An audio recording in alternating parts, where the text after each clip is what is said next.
누구나 대답할 수 있듯이 크리스마스의 기원은 예수님이 탄생하신 날을 기념하는 데서부터 시작되었습니다. 그래서 우리는 이날 기쁨을 이야기하고 평화를 이야기합니다. 그런데 여러분 한번 생각해 보십시오. 당시의 상황으로 돌아가 보면 어쩌면 이날은 비극의 시작이 될 수도 있는 날이었습니다. 예수님의 길을 앞서서 닦았던 세례 요한, 그 부모가 바로 사가랴와 엘리사벳이죠. 이 부부는 제사장을 지내는 사람들로서 매우 신실한 사람이었습니다. 그런데 둘 사이에 아기가 없었습니다. 그리고 나이는 이미 아기를 놓을 수 있는 나이를 훌쩍 뛰어넘었습니다. 지금은 부모의 선택에 따라 아이를 두지 않는 가정도 많아졌지만 2000년 전 시대 상황으로 보자면 아이가 없다는 것은 일종의 저주와 같은 것이었습니다. 그런데 누굽니까? 제사장 가문입니다. 제사장 가문에 더 아기가 없다라고 하는 것은 더 큰 저주와 같은 것이었습니다. 그렇기 때문에 그들의 마음도 그리 편치는 않았겠죠. 그런데 천사가 나타나서 어느 날 나이 먹은 엘리사벳에게 아기가 태어날 것이라고 하니까 본인들도 당황해서 못 믿었습니다. 그럴 리가 있나요? 우리 와이프가 얼마나 늙었는데요. 그러자 천사는 화가 나서 너는 세례 요한이 태어날 때까지 아무 말도 하지 말아라. 그래서 사가랴를 벙어리로 만들었던 사건도 있었습니다. 이때 천사는 즉 엘리사벳에게 나타나서 너에게 아이가 있을 것이라고 그런 일종의 우리가 수태고지라 그러죠. 이제 아기를 갖게 될 일종의 어나운스먼트를 했다 그래서 수태고지라고 하는데요. 이 천사는 우리에게 희망과 기쁨의 소식을 전해주는 그 천사의 역할을 다한다고 볼 수가 있을 것입니다. 그로부터 6개월이 지났습니다. 이번에는 천사가 마리아를 방문했습니다. 마리아와 엘리사벳, 즉 세례 요한의 어머니 엘리사벳과 예수의 어머니 마리아는 먼 친척간이었습니다. 마리아는 아마도 천사가 자신을 방문했을 때 아니 이게 뭐지? 라는 의문을 가졌을 것 같아요. 왜냐하면 아무리 천사가 말을 하지 말라고 했어도 사람의 그 소문이라는 게 얼마나 빠르게 퍼져나갑니까? 야, 엘리사벳이 그 늙은 나이에 임신을 했대.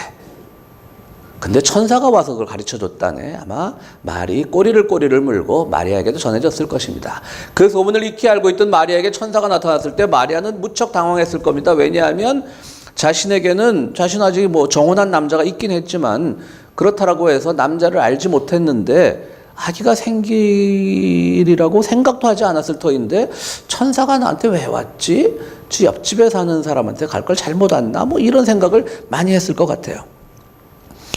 그런데 마리아를 찾아온 천사도 엘리사벳에게 말한 것과 똑같은 이야기를 합니다. 당신도 아기를 가질 것이다. 여러분, 우리는 오늘 제가 말씀드렸듯이 이 크리스마스를 아주 기쁜 날로 지내고 있지만 즐거운 날로 지내고 있지만 사실 그 크리스마스의 기원을 거슬러 올라가 보면 이날은 비극의 시작이었습니다.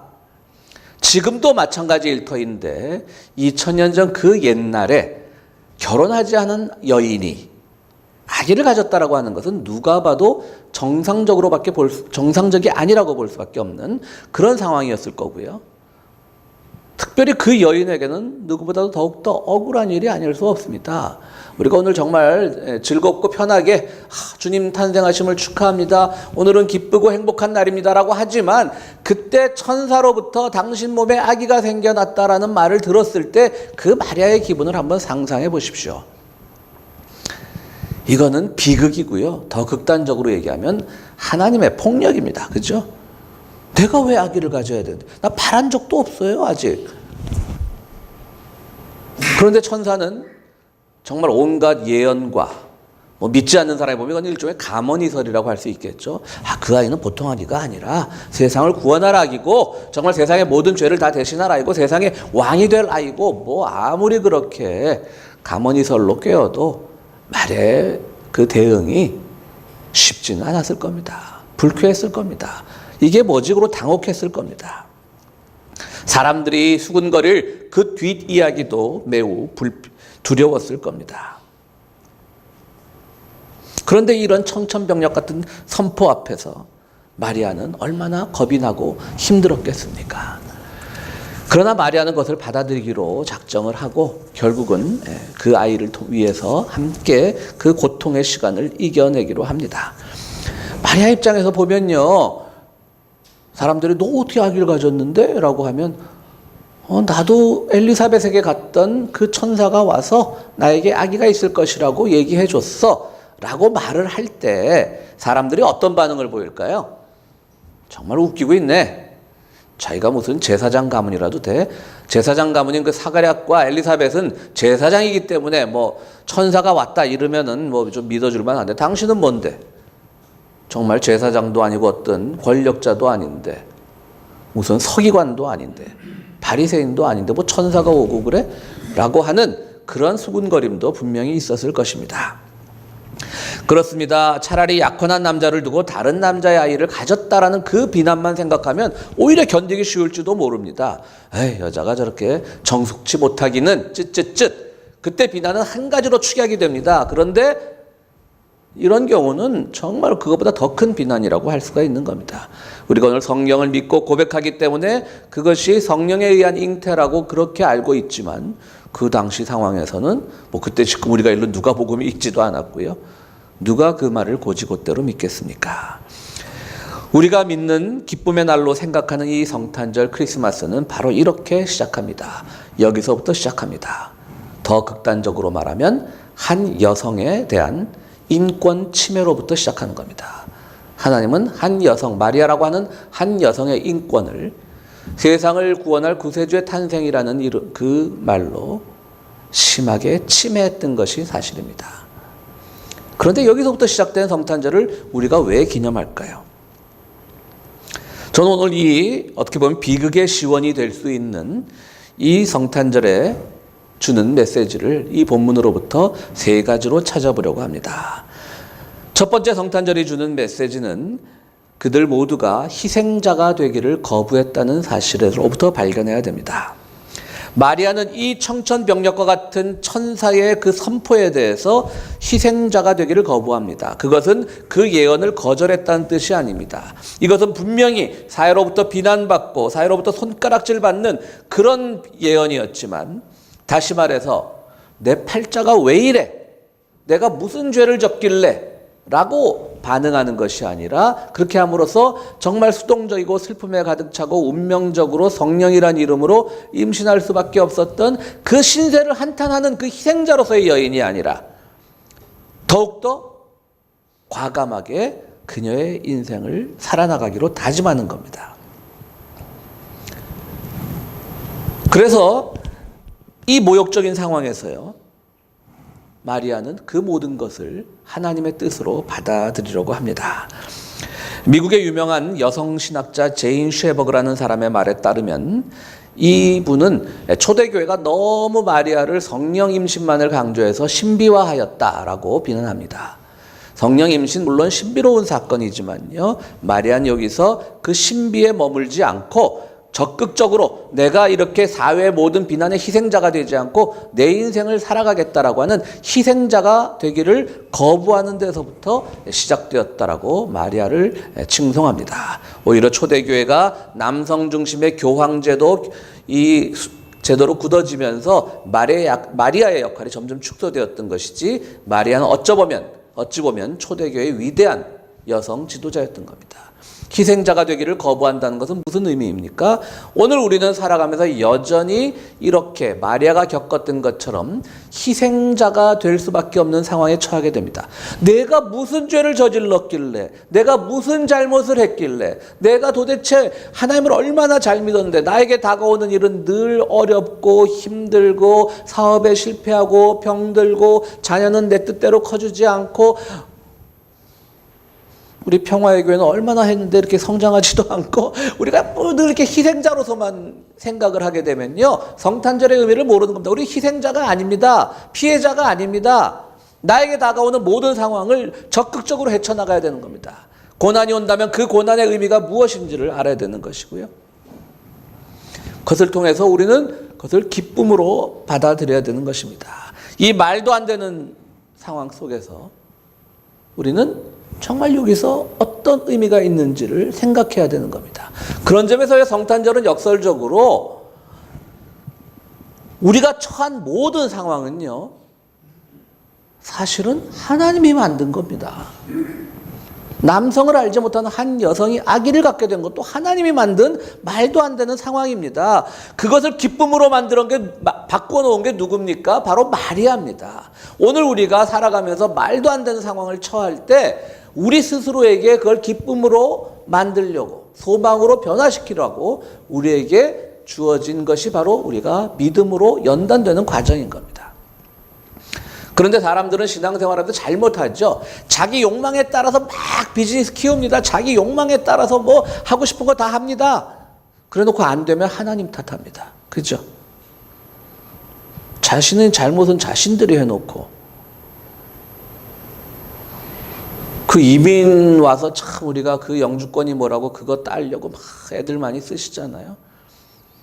그런데 그런 분들 말들 들어보면 거의 제가 들어본 분들의 한 7, 80%는 목사 잘못 만나서 사기당했다 그래요, 영주권으로. 야, 참. 억울해요. 저는 뭐 영주권으로 누구 사기친 적 없습니다. 아니, 자기들이 어떤 비정상적인 방법으로 뭔가를 막 하려다가 보니까 그런데도 걸려드는 것이지. 물론 저도 이렇게 개인적으로 여러분들 앞에서만 얘기해야지. 그분 앞에서는 위로하고 그럽니다. 아유, 왜 목사를 믿으셨어요? 그럼 위로는 합니다. 근데 사실 따지고 보면 뭐 그런 금전적인 손해, 뭐 우리가 사기, 피해 이런 것들은 일단은 저지른 사람들이 나쁜 사람들이죠. 그 피해자는 우리가 함께 동정하고 함께 아파해야 되지만 우리가 보다 냉정히 따져보면 그 안에는 늘 단기간에 뭔가를 이루려고 했던 개인의 욕망이 작동하고 있음에도 틀림없는 겁니다. 항상 상황은 하나님이 만드십니다. 그러나 그것을 기쁨으로 바꾸는 건 우리의 몫입니다. 오늘 마리아가 그랬습니다. 이 나쁜 상황을 하나님이 만드셨습니다. 이 처녀에게 수치스러운 상황을 하나님이 천사까지 보내서 만드셨습니다. 그러나 마리아는 그것을 나쁜 상황으로 받아들이지 않고 기쁨의 상황으로 바꿨습니다. 오늘 우리가 겪고 있는 이 사회적인 또 역사적인 현실도 분명히 나쁜 상황입니다. 우리는 하나님을 탓합니다. 왜 하나님 이런 일들이 자꾸 벌어지나요? 물론 하나님을 탓해도 됩니다. 우리도 잘 이해하지 못합니다. 그러나 그 다음 역할은 우리가 그것을 희생해가면서, 노력해가면서, 양보해가면서 좋은 상황으로 바꿔야 되는 겁니다. 그것이 바로 제인 쉘버그라고 하는 여성신학자가 말한 마리아 역할은 희생자가 되기를 거부한 데서부터 시작한다는 의미일 겁니다. 우리가 뺏기고 실패하고 어렵고 힘들고 부조리한 상황 속에 처한다 할지라도 그것을 내가 겪어야 될 희생의 의미로 생각하지 말고 내가 이겨내서 내가 주체가 되어서 기쁨으로 바꿔야 될 역할, 그것을 오늘 마리아는 우리들에게 보여주고 있습니다. 두 번째 주는 성탄절의 메시지는 연대의 메시지입니다. 솔리데리티, 즉 함께 가자는 메시지입니다. 천사로부터 아기가 생길 것이라는 예언을 받은 마리아는 먼저 그런 경험을 했던 엘리사벳을 찾아갑니다. 아마도 위로의 말을 듣고 싶어서겠죠. 어떻게 다 그런 일이 생겼니? 뭐 이렇게 연령별로 보면 이제 엘리사벳이 뭐 언니건 이모건 그 정도 되지 않겠어요? 뭐 먼 친척이라고 해도요. 그런데 여기서 오히려 엘리사벳은 마리아를 아주 극찬합니다. 오늘 우리는 보면 40절부터 보면 오늘 읽은 본문 중에요. 그대는 여자들 가운데서 복을 받았고 그대의 태중의 아이도 복을 받았습니다. 내 주님의 어머니께서 내게 오시다니 이것이 어찌된 일입니까? 보십시오. 그대의 인사말이 내 귀에 들어왔을 때 내 태중의 아기가 기뻐서 뛰놀았습니다. 주님께서 하신 말씀이 이루어 주실 줄 믿은 여자는 행복합니다. 엘리사벳의 이야기입니다. 엘리사벳은 마리아와 함께 했습니다. 연대했습니다. 여러분, 이것도 굉장히 어려운 사건입니다. 사회로부터 지탄받을 수 있는 그런 여성이 자기를 찾아왔을 때, 왜 특히 여성들이 임신하면 더 예민해지잖아요. 뭐 태교라고 해서 우리가 뭐 더 좋은 것만 읽고 좋은 것만 보고 좋은 것만 먹고 좋은 생각만 하려고 하고 뭔가 자기들이 봤을 때 그릇되고 삿된 것들에는 가까이 가지 않으려고 하는 그 엄마의 마음들이 아주 기본적인 모성애잖아요. 지금 마리아를 여러분들 예수의 어머니라고 생각하지 말고 2000년 전에 혼전에 아버지를 알 수 없는 아이를 임신한 여인으로 생각을 해보십시오. 보통의 사람들 같으면 2000년 지난 오늘의 사람들 같아도 그런 사람들이 나에게 다가오는 것은 싫습니다. 평소 같으면 몰라도 특별히 같이 임산부의 상태에서 우리 어머니들은 솔직히 어느 정도 동조하실 거예요. 싫은 거예요. 내 아이만 더 깨끗하고 더 완벽하게 낳고 싶은 마음이 있는 거죠. 그런데 마리아가 찾아왔을 때 엘리사벳은 거절하거나 싫은 표정을 보여주기는커녕 그대는 행복한 여자입니다. 그대 안에서 정말 우리의 구세주가 있는 것을 난 느낍니다. 그대가 방문하니까 내 뱃속에 있는 나중에 세례 요한이죠. 내 뱃속에 있는 세례 요한도 기뻐서 날뜁니다. 여러분, 이런 극찬이 어디 있습니까? 이게 바로 연대의 정신입니다. 우리는 함께 하려고 할 때 누구와 함께 하려고 합니까? 늘 나보다 강한 사람, 나보다 많이 배운 사람, 나보다 돈 많이 가진 사람, 나보다 높은 지위에 있는 사람하고 늘 함께 하려고 합니다. 예수 믿는다고 하면서. 그러나 우리가 연대해야 될 것은 소외된 사람, 낮은 사람, 사회에서 비난받는 사람, 가지지 못한 사람, 그런 사람들과 우리가 함께 솔리데리티를 해야 되는 겁니다. 그것이 성탄절의 가르침입니다. 여러분, 이 위대한 이 연대에는 요셉도 한몫합니다. 정말 요셉은 마리아에게 일어난 일을 잠잠히 참아내는 사람입니다. 마리아가 막 얘기했겠죠. 여보, 그때 결혼 전까지 여보라고는 안 했을래나요? 자기야, 나 정말 결백해. 천사가 나타났는데 우리 이 태중의 아기가 세상을 구원할 메시아래. 보통의 남자들 같으면 웬만하면 같이 살려고 했는데 다 용서해주고 하나님의 아들을 배웠다라고 하니까 더 이상 구제가 안 되겠구나, 헤어지겠죠. 그러나 요셉은 마리아가 꾼 꿈을 같이 꾸었습니다. 믿기 어렵겠죠. 그 황당하리만큼 이상한 그 꿈을 믿어준 요셉도 분명히 마리아와 연대한 사람이고, 그래서 구세주의 탄생을 볼 수 있었던 사람입니다. 우리 성도 여러분들을 오히려 부끄럽게 만들 수 있는 사람들을 만나 연대하십시오. 그들을 칭찬하고 격려하십시오. 예수를 믿는다는 것은 그분의 삶을 따르는 것인데, 우리 예수님이야말로 힘없는 자, 소외된 사람들과 연대한 사실을 우리는 잘 알고 있지 않습니까? 오히려 그분은 그 당시 권력자라고 할 수 있는 사람들과 연대하기는커녕 그들과는 대립각을 세웠던 분입니다. 오늘 우리가 진정으로 예수의 오심을 기뻐하는 자리라면 오늘 우리의 삶 속에서 우리는 낮은 자들과 연대하는 그런 믿음을 가지는 것이야말로, 그런 믿음을 고백하는 것이야말로 성탄의 참된 의미를 고백하는 것일 겁니다. 세 번째 상황은요, 오늘 본문에서 마리아는 이런 비극적 상황에서 하나님과 멋진 거래를 시도합니다. 오늘 우리가 한글로는 본문을 읽지 않았는데요, 오늘 마리아는 이제 마지막에 엘리사벳의 그 연대와 위로의 말을 듣고 그 자리에서 하나님께 기도를 합니다. 그것이 그 유명한 마리아의 찬가, 마리아의 기도입니다. 기도 내용 한번 한글로 다시 제가 보겠습니다. 내 영혼이 주님을 찬양하며 내 마음이 내 구주 하나님을 좋아함은 그가 이 여종의 비천함을 보살펴 주셨기 때문입니다. 이제부터는 모든 세대가 나를 행복하다 할 것입니다. 힘센 분이 나에게 큰일을 하셨기 때문입니다. 그의 이름은 거룩하고 그의 자비하심은 그를 두려워하는 사람들에게 대대로 있을 것입니다. 그의 팔로 권능을 행하시고 마음이 교만한 사람을 쓰셨으니 제왕들을 왕좌에서 끌어내시고 비천한 사람을 높이셨습니다. 줄인 사람들을 좋은 것으로 배부르게 하시고 부한 사람들을 빈손으로 떠나보내셨습니다. 그는 자비를 기억하셔서 자기의 종 이스라엘을 도우셨습니다. 우리 조상들에게 말씀하신 대로 그 자비는 아브라함과 그 자손에게 영원토록 있을 것입니다. 여러분, 이 본문을 한번 보십시오. 이 마리아의 기도를 보십시오. 무슨 칼 막스나 엥겔스나 이런 사람들의 혁명선언 같습니다.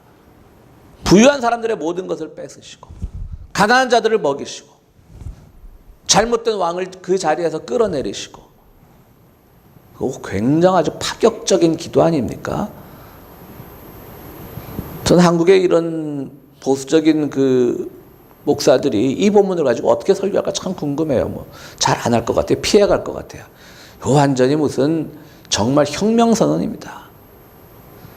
부유한 자들은 다 빈손으로 떠나게 해주십시오. 왕들은 끌어내리게 해주십시오. 여러분, 이 기도를 제가 왜 마리아의 멋진 거래 시도라고 보냐면요, 하나님이 지금 그녀에게 베푼 것은 정말 다 말도 안 되는 억울한 상황이었어요. 그럼 우리는 그렇게 되면 어떻게 돼요? 에이, 삐뚤어지고 말 테야. 뭐 여러분들 하나님 우리 신앙생활하면서 그런 경험 한두 번쯤은 다 하셨을 것 같아요. 나에게 지금 정말 보기에, 하나님 보기에 원치 않는 상황이 나에게 다가왔다라고 할 때, 에이, 삐뚤어지고 말 테다. 자녀들 좀 우리가 양육할 때 너무 뭐 혼내거나 그러면 삐뚤어지고 말 테다, 이런 것처럼요. 지금 마리아는 삐뚤어지고 말 테다에 그 말을 해도 누구도 비난하지 않을 상황에 왜 내가 그의 아기를 가져야 되는데, 왜 내가 성령에 의해서 임신을 해야 되는데. 사실은 여기서 비천한 자라는 그 표현이 나오는데요, 이 비천한 자는 헬라어로 하면 성적으로 수치를 당한 자라는 뜻입니다. 마리아는 지금 수치심을 고백하고 있는 겁니다. 이 비천한 여종을 돌보시고 나 지금 창피해요 라고 말하고 있는 겁니다.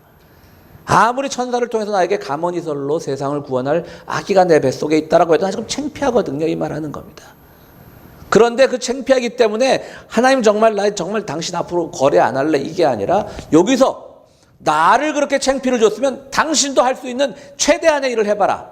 당신도 힘센 자들만 편을 들지 말고, 당신도 가진 자들 편만 들지 말고, 당신도 정말 왕들 편만 들지 말고 나에게 창피를 주었다면 내가 이 고통을 감수할 터이니 당신도 우리가 바라는 그 정의와 평화의 하나님이 되어달라고 마리아는 과감하게 지금 하나님께 기도하고 있는 겁니다.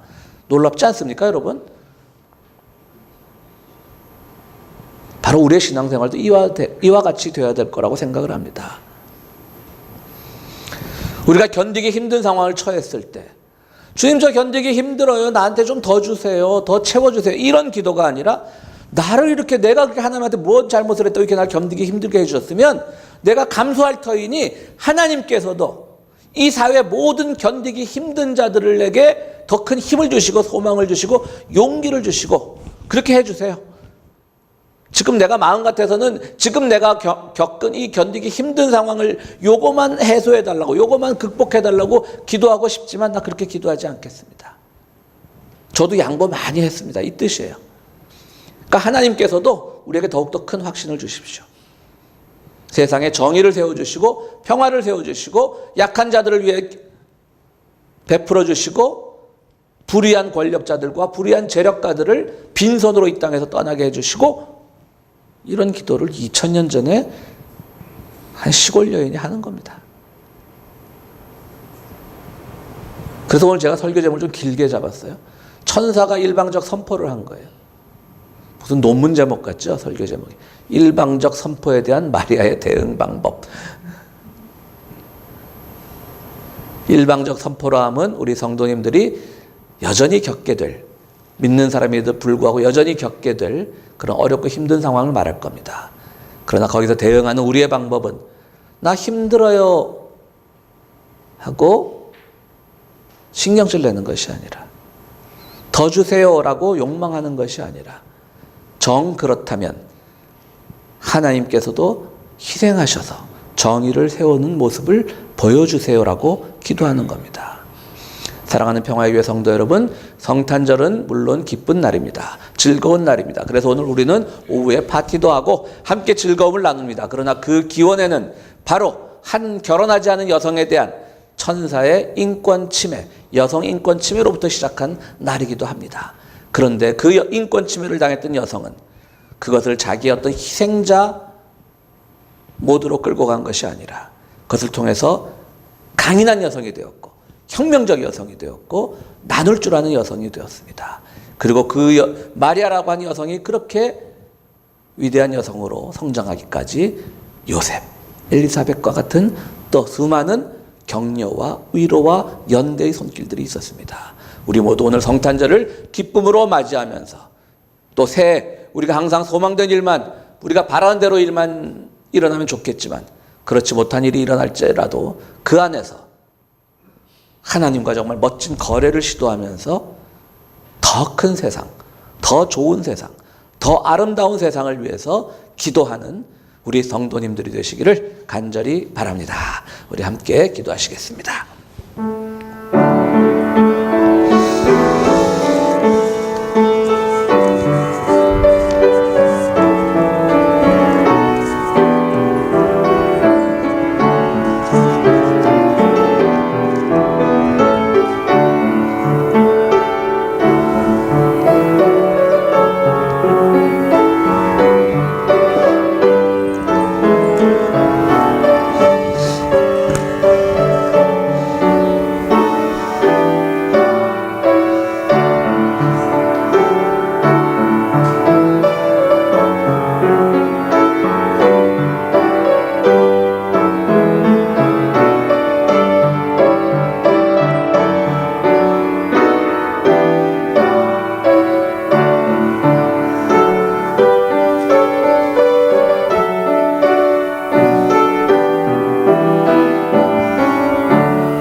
거룩하시고 자비로우신 하나님, 참 기쁜 날입니다.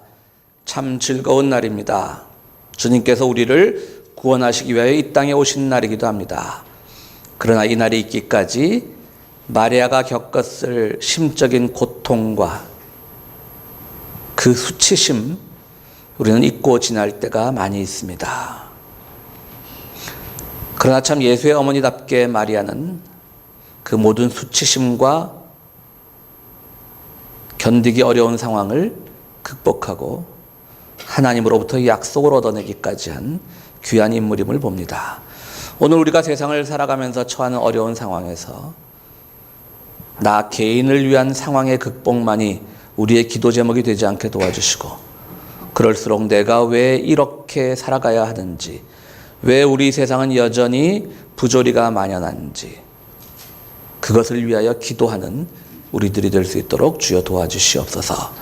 오늘 특별히 성탄을 기념하면서 귀한 예물을 가지고 나온 손길들 기억하여 주시고, 이 예물이 쓰이는 곳에 하나님의 영광도 가득할 수 있도록 도와주시옵소서. 예수 그리스도 이름으로 기도드리옵나이다. 아멘.